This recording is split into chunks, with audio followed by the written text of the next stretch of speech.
स्वागत है the teaching troops में। चलिए हमारे साथ सीखने की इस नई शुरुआत करें। Let's start episode 63 of Mahabharat.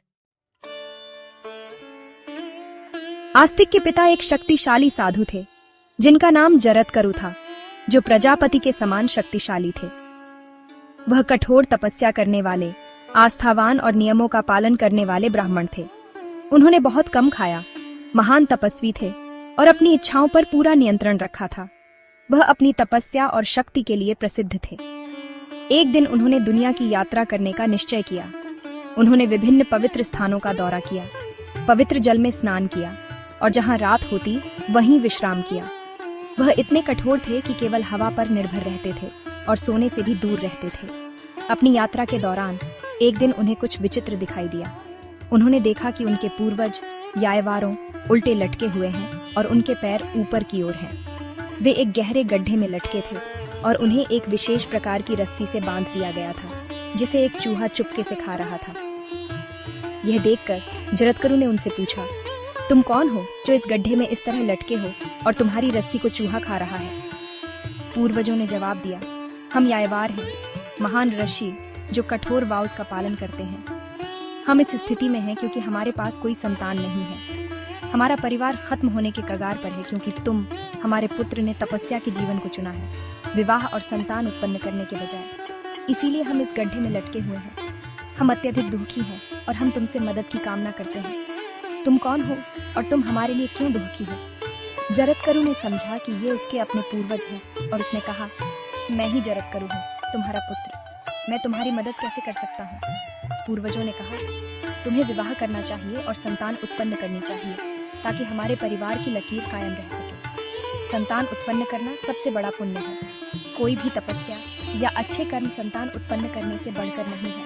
हम तुमसे, हमारे पुत्र, यह अनुरोध करते हैं कि तुम विवाह करो और संतान उत्पन्न करो। जरत्करु ने उत्तर दिया, मैं अपने लिए विवाह नहीं करूंगा, न ही सुख या संपत्ति के लिए, बल्कि केवल आपके कल्याण के लिए। मैं शास्त्रों के अनुसार विवाह करूंगा और संतान उत्पन्न करूंगा ताकि मैं तुम्हारी मदद कर सकूं। लेकिन मैं गरीब हूँ, तो कौन मुझे अपनी बेटी देगा? यदि मुझे किसी ऐसी लड़की से विवाह करने का अवसर मिले जिसका नाम मेरे जैसा हो और उसके परिवार वाले मुझे उसे दान के रूप में दें, तो मैं उसे शादी करूंगा।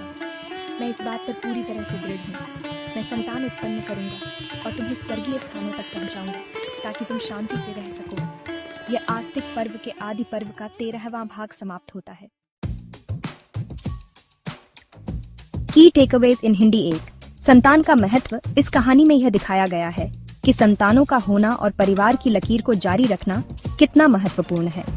जरत्करु के पूर्वज इस कारण दुखी थे कि उनके पास संतान नहीं थी और उनका परिवार समाप्ति की ओर बढ़ रहा था। 2. तपस्या और पारिवारिक जीवन। जरत्करु ने अपनी तपस्या के जीवन को चुना था, लेकिन उसे यह एहसास होता है कि उसका जीवन अधूरा है जब तक वह अपने पूर्वजों की इच्छाओं के अनुसार संतान नहीं उत्पन्न करता। यह दिखाता है कि जीवन में व्यक्तिगत आध्यात्मिक उन्नति के साथ साथ पारिवारिक जिम्मेदारियां भी महत्वपूर्ण हैं। 3. स्वार्थलेसनेस और कर्तव्य। जरत्करु का निर्णय यह दर्शाता है कि वह अपने सुख के लिए नहीं, बल्कि अपने पूर्वजों के लिए विवाह करेगा और संतान उत्पन्न करेगा। ये स्वार्थलेसनेस और अपने कर्तव्यों को पूरा करने के महत्व को दर्शाता है। 4. नम्रता और सरलता। बावजूद इसके कि वह एक महान तपस्वी और शक्तिशाली है, जरत्करु अपने आप को नम्र और सरल बनाए रखते हैं। वह गरीब होते हुए भी किसी भी लड़की से विवाह करने को तैयार हैं जो उसे दान के रूप में दी जाए। यह नम्रता और कर्तव्य पालन के महत्व को दर्शाता है। 5. ईश्वर की इच्छा और पारिवारिक कर्तव्य।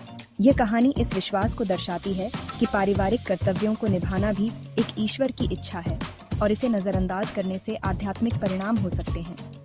जरत्करु के पूर्वजों का अनुरोध यह था कि वह संतान उत्पन्न करे ताकि वे मुक्ति प्राप्त कर सकें। 6. महिलाओं की भूमिका। इस कहानी में महिलाओं की भूमिका का भी संकेत है क्योंकि जरत्करु को संतान उत्पन्न करने के लिए एक पत्नी की आवश्यकता है। यह बताता है कि पारिवारिक जीवन को बनाए रखना दोनों पुरुष और महिला की जिम्मेदारी है। हालांकि इस कहानी में पुरुष जरत्करु मुख्य पात्र हैं। इन प्रमुख बिंदुओं से यह कहानी जीवन के कर्तव्यों, तपस्या और पारिवारिक जिम्मेदारियों के बीच संतुलन बनाए रखने का संदेश देती है।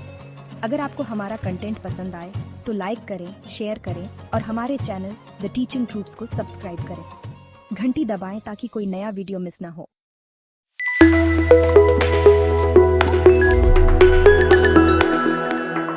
The teaching troops.